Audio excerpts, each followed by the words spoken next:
Hello, and welcome to AFSPA Live, our monthly digital broadcast designed to give AFSPA members and eligible federal employees a place to ask questions and get answers about past AFSPA Talks topics, their benefits, and wellness needs.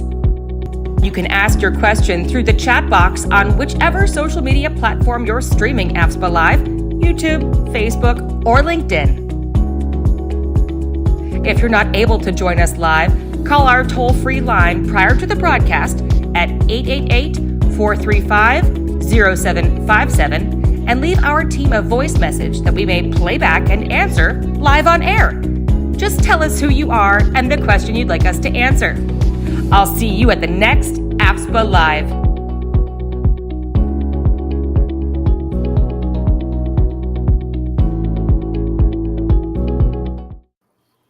Hi, everyone. Welcome to AFSPA Live, a live video broadcast Q&A session that we host every last Thursday of the month at 11 a.m. Eastern Time. My name is Maddie Norton. I'm a communications coordinator at AFSPA, and I'll be moderating the show today.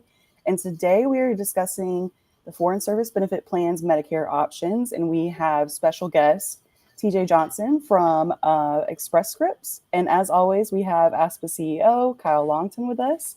How's everyone doing today? Doing all right. Doing great. How are you doing, Alan? We are good. We are excited to be here today and to discuss Medicare. I will open the floor for you guys to talk a little bit about any changes that have happened and just to describe a little bit of what we do offer to our members. Yeah. So, TJ, I'll ask you to start because the big change we made for 2024 was launching this Medicare. I'm going to use the full name, the Medicare. The FSBP Express Scripts Medicare Prescription Drug Plan, Employer Group Waiver Plan. So the PDP EGWP. I've said it once. I won't use all the acronyms again, although we're supposed to according to OPM guidance. But basically this Part D option that we were offering within the Foreign Service Benefit Plan for anybody who had Medicare A and or B. Right. And we've actually seen participation higher than we anticipated. Well over 70% of people who were eligible have stuck with it. And I guess if you could just remind those who are tuning in, what are we talking about? What is the PDP? Why are people sticking with it? Oh, great question, Kyle. And thank you guys for having me here today to speak with everyone. The PDP plan in comparison to the high option is a very more richer plan when you look at it from a holistic viewpoint. There is things such as very lower copay amounts. They have some very rich low copays. Retail for tier 1 medications, they're $2. If you get 90 days through home delivery, it's $4. So, and something such as specialty medications where the most you will pay for a specialty medication is $150, which is almost unheard of in today's times when it comes to drug pricing. There's also a larger pharmacy network. There's over 60,000+ pharmacies in the network. So a lot of options, a lot of choice for members. But one thing that I think is very attractive to your population is that there is a $2,000 out-of-pocket amount on prescription drugs. And that's for Part D as well as non-D Part B medications. So once the member spends that $2,000, they have zero out-of-pocket costs for the remainder of the year. So I think that's a very attractive benefit. Yeah, and I think so too. And I would love some $2 copays on my medications. I guess I want to ask about going to that last point, that out-of-pocket maximum, especially for people who are on specialty drugs. It's a lower copay than they might have under high option or find elsewhere, but it's capped. I think there's some changes coming in 2025 though, in terms of how that out-of-pocket amount is calculated. It's not just what the member pays. Is that right? Correct. A member will get up to so CMS has implemented some changes for 2025. They are calling an entire change to the redesigning of how prescription drug plans look today. One of the biggest things that is happening is the coverage gap, or what some refer to as the donut hole, is also being completely eliminated.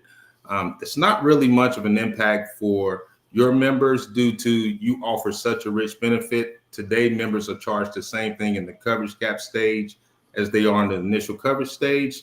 But for those plans who do have a coverage gap, this is going to be a huge change. Another huge thing is CMS is implementing a $2,000 true out-of-pocket amount on Part D as in David medications. So in the Medicare Part D space beginning next year, once anyone spends $2,000 on Part D drugs, they'll have a $0 cost share for the remainder of the year. FSBP was a little ahead. AFSPA was ahead of the curve and have been doing that already. So, your membership is going to feel business as usual. And you also have that additional non-D as well as Part B medication. So it's even way better light years than what's available on the standard defined benefit. That's great. And I guess one thing I want to check, because this could be something that that maybe I haven't understood. This will vary from drug to drug, I think, but that out-of-pocket calculation, will that include any portion of what the plan pays above Medicare requirements, or is it just sort of what the member is contributing? Well, it will have. So CMS has new guidance where next year, what is tracked towards your true out-of-pocket is up to the standard defined benefit, which is 25%. So let's say, for example, you have a medication that costs $100. Let's just say someone's responsibility is $20 for the member's perspective. Well, not only will get the $20 that they paid for, they'll also get $5 additional that you, the plan sponsor, will pay, because that will be the $25, which is the standard defined benefit amount of 25% for that particular example. I love whole round number examples. Sometimes I get myself into trouble when I try to get too complicated with that. That was perfect. I think and so we take the $100, just one example, but as we're talking about specialty drugs that cost thousands of dollars, you can see a real impact there, especially as you noted with the lower copay that's part of the plan. That's fantastic. And I think so. I'm going to put this out there. I won't speak for TJ, although he may agree. I think this is a great opportunity, and because of these changes, that people who maybe opted out of the PDP for 2024 might want to take a look again, because it could be worth it, especially if the drugs that you're taking have changed. This might be the time to look at that again and realize some potential savings. I would be in complete agreement with you, Kyle. I don't see any reason why anyone who is eligible for this plan not to choose that. But as you say, it is a case by case. Everyone's needs and what they need is different. So I would definitely urge people during open season to go to the open enrollment website, put in their medications, do some pricing, do some comparison. And I think they would truly see that being on the PDP or the prescription drug plan would benefit them greatly. All right. And I also, just to say, if you chose to opt out last time, you do have to choose to opt in this coming open season. So be sure to do that. And you can opt in either by calling us, or you can also go to our AFSPA.org/PDP page. And I'll just mention, you can do that at any time during the year. You don't have to wait for open season, but this is the perfect time to do it. It is. And so I was looking for that link forever, but it's just AFSPA.org/PDP. You can go there, learn as much as you want about PDP. We have so many resources.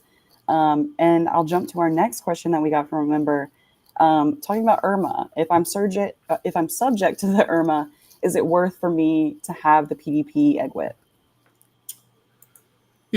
That is a great question. Again, as it relates to IRMA, everything is a case by case example. I don't Mhm. think there are two situations that are often identical. However, just to give an example, IRMA is based on your adjusted gross income from 2 years prior. So in 2025, CMS, which is the Center for Medicaid and Medicare Services, along with the Social Security Administration, will get that information.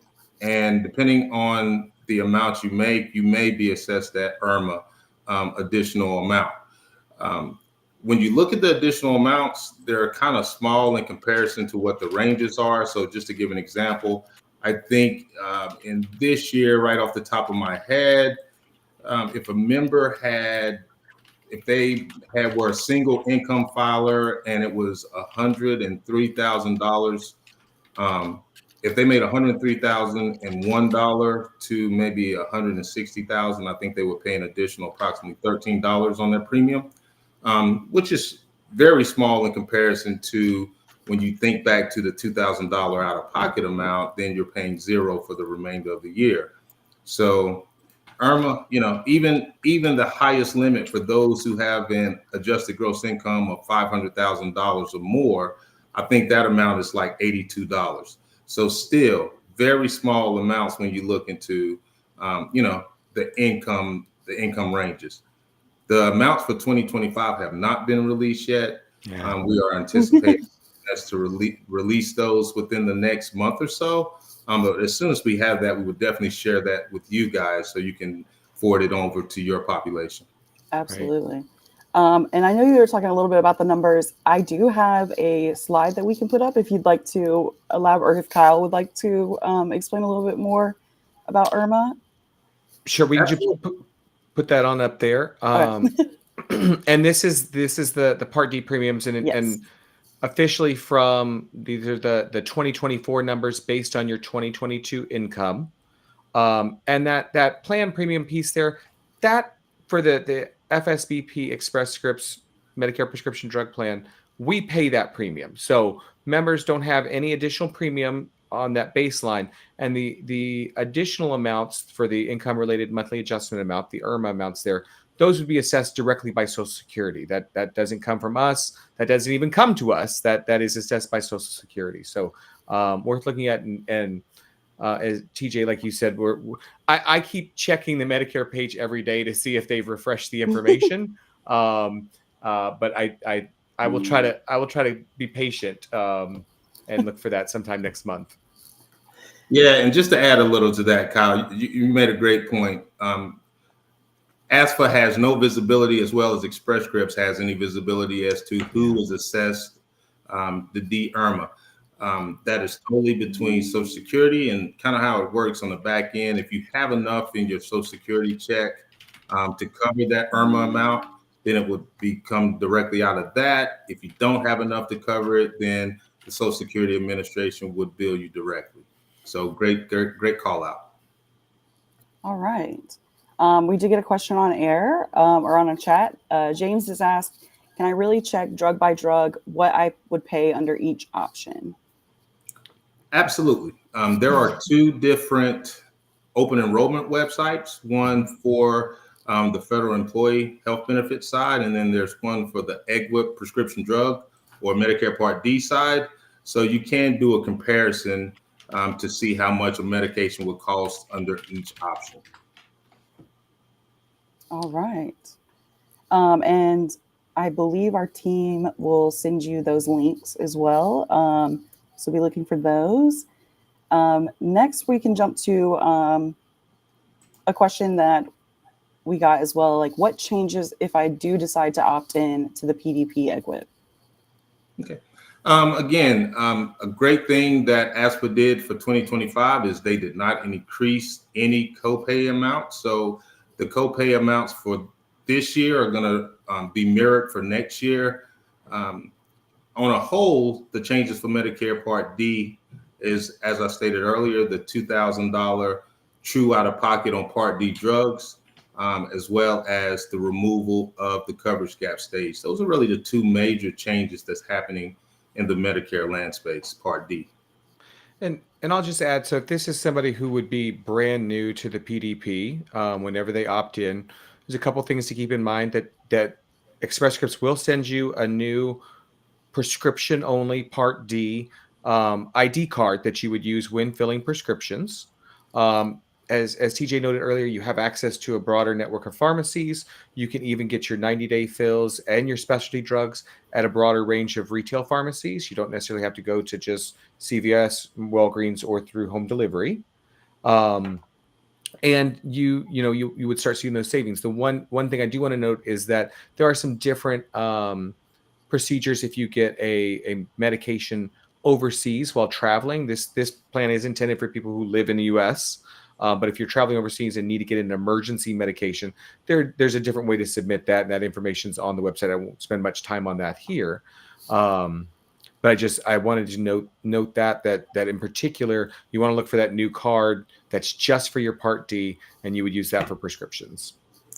Yeah, and if I could just add a little to that, Kyle, I want to just urge the people. I know we send out a lot of communications, but we like to educate our members on what's going on. So, as frustrating as it may be sometimes when you see a letter from Express Scripts to AFSPA, I do really urge just to read those things. And if there's no true, fully understanding, give us a call at Express Scripts. We have a dedicated customer service team that can address all of your questions and really help you truly understand the information that we're sending out to you. Yeah, and that's just one other thing to note, that it is a separate dedicated customer service team at Express Scripts who handles questions and anything that comes up with the PDP coverage. This is what they do. This is all they do. And if you were to call the regular customer service line, they will send you over to that dedicated team just to and if you called us with that, we would send you to that dedicated customer service team for the PDP because it is that specific and they're just so good at it. That's what they do. All right. We have another question from the audience. They have said, I only use 3 tier 1 medications. I opted in for 2024. Because of IRMA, it looks like for next year, the PDP will cost me more than the FSBP normal coverage. So if I want to opt out for 2025, and then I would have to revisit this, when would I be able to opt back in? I'll take the lead on this one then, since it's an enrollment question. So, and just for others, the tier 1, we're talking there about generic medications, which, as TJ noted earlier, have a very low copay under this: $2 for 30-day retail and just $4 for a 90-day supply. And so, if that's the case, if you're paying, if that's all you would be paying, but then you're paying a lot more in IRMA, you may not see the savings. You're absolutely right. So, if you decide to opt out at any point, you can do so, and then you do have the option to come back. You don't have to wait for open season. You can come back at another time if it makes more sense for you. So I will just note that is possible because FSBP coverage offers what's known as creditable coverage compared to Medicare Part D plans, and so you can come. We do allow that to take place throughout the year if something changes. All right, and also, just a quick question, because I've seen it come in a couple of times during other events. If they chose before to, opt out and now they're choosing to opt in, is there any penalty associated with doing so? Just the money you could have been saving and didn't. Right. I mean, so no, we're not assessing a penalty. There's not like a late enrollment penalty from Social Security or from Medicare. Thank you, CMS. I get lost in my 3 and 4 letter acronyms with Medicare. There's a lot of them, but there's nothing like that because you've had that creditable coverage. All right. And then also just to clarify, because I also saw this in a question that was submitted, when we say the PDP plan, that is Medicare Part D for us. I'm saying that correctly, correct? Yes, PDP stands for Prescription Drug Plan. Correct, yeah. So it's a Medicare Part D PDP, Prescription Drug Plan. So we definitely use a lot of acronyms right in the Medicare world, so it can be confusing. Absolutely. And let's go back to the questions we had submitted. All right. Would anybody like to talk about Medicare Part B? I know we have an IRMA over display or display for that as well. Well, I'll take this one to start with, and we won't spend a lot of time here. I will first of all say on our YouTube page, youtube.com, or I think I should say YouTube channel, youtube.com/AFSPA Cares. We do have a 45-minute video about how Medicare and the FEHB, its general, work together. And we have a specific brochure from FSBP about how all the Medicare options interact with FSBP. But I will say that with you don't have to have Medicare Part B to be eligible for the PDP that we're talking about. You just have to have Medicare A and or B. But I know a lot of our members, almost half of our members who are eligible for Part B, don't take it. And part of that is because this is where the magic comes in and the chart comes up as I'm talking, that the IRMA, the income related monthly adjustment amount for Part B, is steeper than we're talking about for Part D. So this is for Part B. You can see it starts at almost $175 a month. This is 2024. We don't have the 2025 premiums yet, but it goes up fairly quickly from there. And for those in the top income, you could be paying almost $600 per person per month. But even if you don't have Part B, you can still realize the savings that are available in Part D. Yeah, and just to add a little to that, Kyle, you make some great calls out, but if you are assessed Part B as in Bravo, IRMA, you're also going to get the Part D as in Delta. So they kind of work in tandem, as you could see from the slide example, that the income amounts are identical. It's just the premium amounts are a lot more on the B as in Bravo side. Got it. We have a follow-up question from John on LinkedIn. He asked, thanks for that answer. How is the IRMA assessed if they start billing me IRMA early in 2025 and then I opt out of the PDP? Will the IRMA billing stop or will it continue for the whole year or longer? No, great question. Two parts. The first part, how is IRMA assessed? In 2025, the Social Security Administration will look at your 2023 tax records, and they will go off of your adjusted gross income amount. If that amount is $103,000 or less, and you are a single filer, you wouldn't have an IRMA. Again, if it was $103,001 to, I think it was $129,000, you would then have your premium that AFSPA pays for, and then you would be billed from Social Security Administration $12.90. That would be the additional amount. So I think, maybe if you want to flash that graph up, if someone wants to take a screenshot or take a picture so they can have it, just to get an idea of this year's amounts.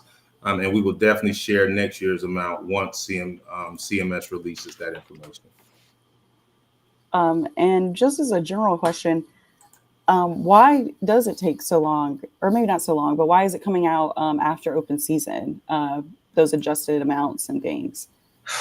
I really wish I knew, as things happen on, the government land space, sometimes they take a little longer than we would like.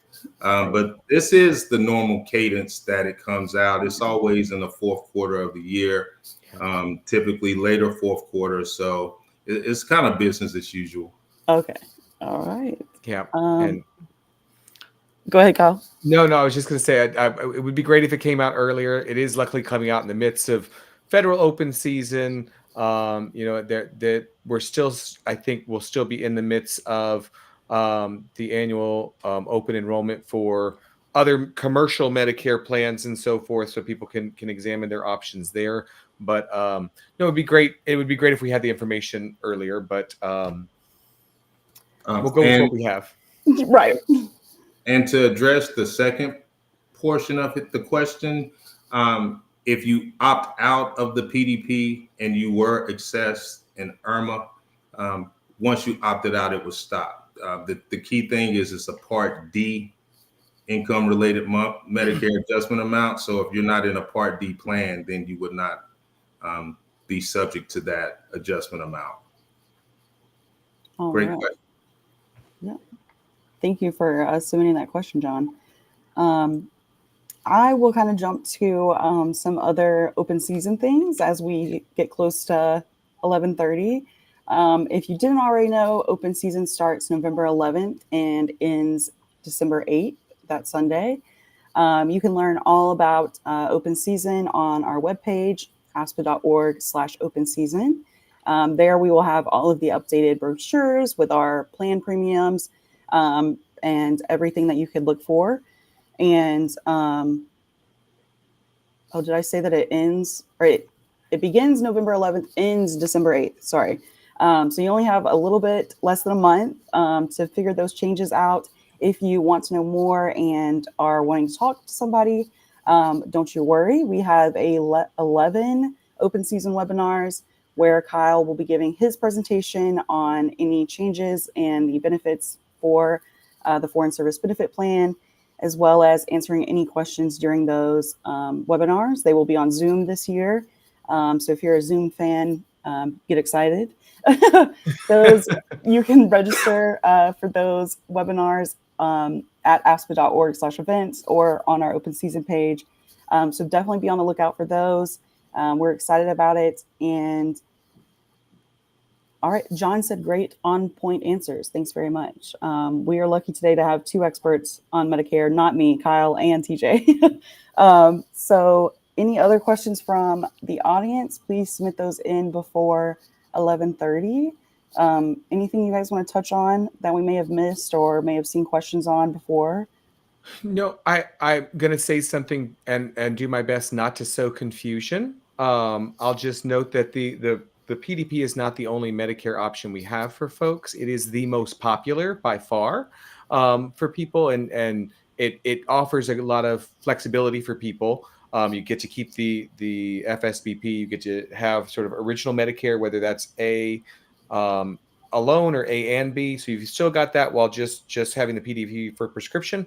There is another option out there that is our Medicare Advantage plan, which is officially the FSBP Aetna Medicare Advantage plan that includes its own Part D plan, which is actually administered through CVS Caremark. And so I'm putting that over there. It also has savings. It also has this $2,000 out-of-pocket max. The Medicare Advantage plan does offer some additional features like home delivery of meals following inpatient hospitalization, access to Silver Sneakers program, and that one actually does offer reduction in your Part B premium of $75 per month. It does change some things. You can't necessarily get massages the same way that you have been for a long time. There's some prior authorization pieces that come in play for medical procedures that don't exist under original Medicare and so forth. So just want to put that out there as an option. We will be talking about both that and a quick overview of the PDP during these open season webinars. We'll have some other podcasts coming up to talk about these various programs. So please subscribe to us on YouTube and on your favorite podcast app. Look for AFSPA Talks. And then I think Maddie's already shared the open season link, but we also have our aspa.org/events page, which has everything that's coming up, all of our live events. So I hope you're joining us for that. Absolutely. TJ, anything you'd like to add? No, just thank you guys again for having me. It's always a pleasure. I really enjoy, talking. You have a very engaged audience. Thanks for the questions. I would just say in closing that during open season, please give us a call for our customer service line. Ask questions. That's what we're here for. And we hoping everyone provide feedback on the things that they're liking as it relates to the PDP plan. So looking forward for another great year.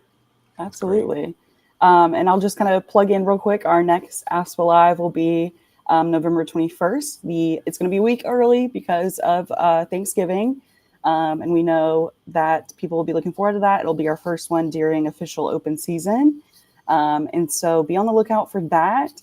We also have some Prudential webinars going out this month, next week, or actually the week after that, November 12th, about planning for your retirement in your 50s and 60s. You can register for those at aspa.org/events. And we have 3 different time slots, so be sure to check those out. And like Kyle said, be on the lookout for our open season podcast episode that will be released within the coming weeks. And happy Halloween and happy pre-open season.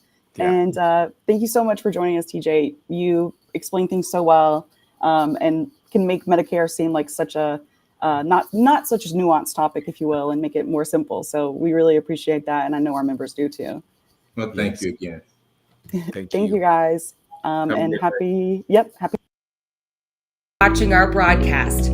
Join us again the last Thursday of every month at 11 a.m. Eastern. Also, don't forget to look for AFSPA Cares on all of our social media channels: YouTube, Instagram, Facebook, and LinkedIn.